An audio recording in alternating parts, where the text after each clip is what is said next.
Hello friends, இன்றைக்கி நாளில் கூட நம்ம தேவனுடைய வார்த்தையை கொண்டு நம்ம ஜெபிக்க போகிறோம். எப்படின்னா, நீதிமொழிகள் புஸ்தகத்திலிருந்து ஒவ்வொரு வசனமாக நம்ம எடுத்து அதை வச்சு நம்ம தேவனிடத்தில் விண்ணப்பத்தை ஏறெடுக்க போகிறோம். அப்போ எடுத்துக்கோங்க, நீதிமொழிகள் 1வது அதிகாரம் 1வது வசனத்தை எடுத்துக்கிட்டோம்னா அப்படின்னா, தாவீதின் குமாரனும் இஸ்ரவேலின் ராஜாவுமாகிய சாலமோனின் நீதிமொழிகள் அப்படின்னு நம்ம வாசிக்கிறோம். இங்கே 2 முக்கியமான நபரை குறித்து நம்ம பார்க்குறோம். ஒன்று தாவீது, இன்னொன்று சாலமோன்.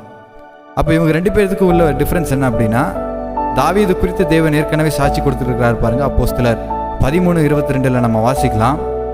தாவீதை தன்னுடைய சொந்த இதயத்துக்கு ஏற்ற ஒருவனா தேவன் பார்க்குறாரு பாருங்க. ஆனால் தாவீது ஞானமுள்ளவனா நடந்துக்கிட்டானா அப்படின்னு பார்த்தீங்கன்னா, நீங்கள் சாமுவேல் புஸ்தகத்தை வாசிக்கும் பொழுது நிறைய சொதப்பல்களை பாருங்க தாவீது பண்ணியிருப்பார். ஞானம் இல்லாமல் ஒரு சில காரியங்களை பண்ணியிருக்கிறத நம்ம பார்க்கலாம். சரி, அப்சலோம் பாருங்க, அப்சலோம் இறந்ததுக்காக தாவீது வருத்தப்படுறாரு. அப்போ எல்லாரும் சொல்கிறாங்க, ஏயா நாங்கள்லாம் சாகிறதெல்லாம் உங்களுக்கு வருத்தமாக இருக்காது, ஆனால் உங்கள் பையன் சாகிறதா வருத்தமா, அவனே உங்களுக்கு எகென்ஸ்டாக தானே நின்னான் அப்படிங்கிற மாதிரி ஒரு சில ஞானம் இல்லாத ஒரு சில செயல்பாடுகளை நம்ம தாவீதோட வாழ்க்கையை பார்க்கலாம். ஆனாலும் பாருங்கள், தேவன் என்ன சொல்கிறாரு, தாவீது என்னுடைய இருதயத்துக்கு ஏற்றவன் அப்படின்னு சொல்லி தேவனை சாட்சி கொடுக்குறாரு பாருங்க.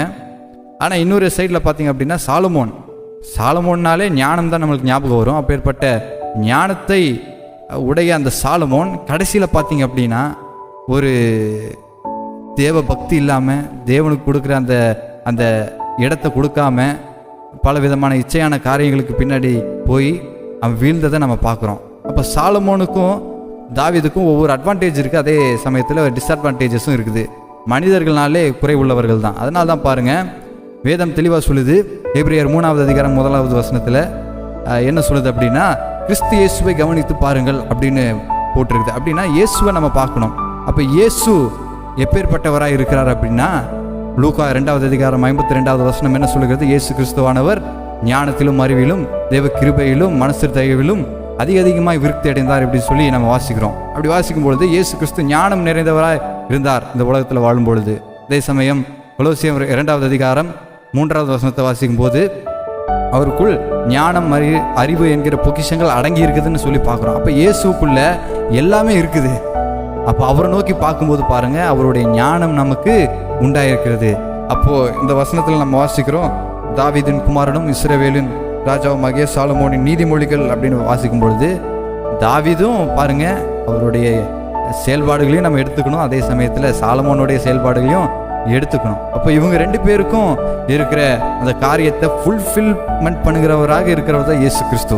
ஏன்னா அவர் தேவனுக்கு பிரியமானவர், அதே சமயத்தில் ஞானத்திலும் அவர் அதிகமாய் விருத்தி அடைந்தவராய் இருக்கிறார் என்று சொல்லி நம்ம வேதத்தில் வாசிக்கிறோம். அப்போ இயேசு கிறிஸ்துவின் இடத்துல நம்ம ஞானத்தை நம்ம கேட்டோம் அப்படின்னா, அவருடைய ஞானத்தை அவர் தர அவர் வல்லமையுள்ள தேவனாக இருக்கிறார், உண்மையுள்ள தேவனாக இருக்கிறார். அதனால தான் பாருங்கள், இன்றைய தினத்தில் அந்த சாலமோனுக்குரிய ஞானம், அதே சமயத்தில் தாவீது போன்ற ஒரு வாழ்க்கை, தேவனுக்கு உகந்த ஒரு வாழ்க்கை, தேவனுக்கு கொடுக்க வேண்டிய அந்த மரியாதையை கொடுக்க வேண்டிய ஒரு வாழ்க்கையை நம்ம வாழுகிறவர்களாக இருக்கும்படி நம்ம ஜெபிக்கலாமா? கண்களை மூடி நம்ம ஜெபிக்கலாம்.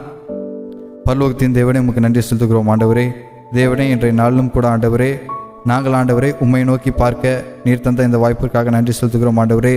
தேவனே, தாவீது ஆண்டவரே உமக்கு இதயத்திற்கு ஏற்ற ஒருவனாக இருந்ததை நாங்கள் வாசிக்கிறோம் ஆண்டவரே.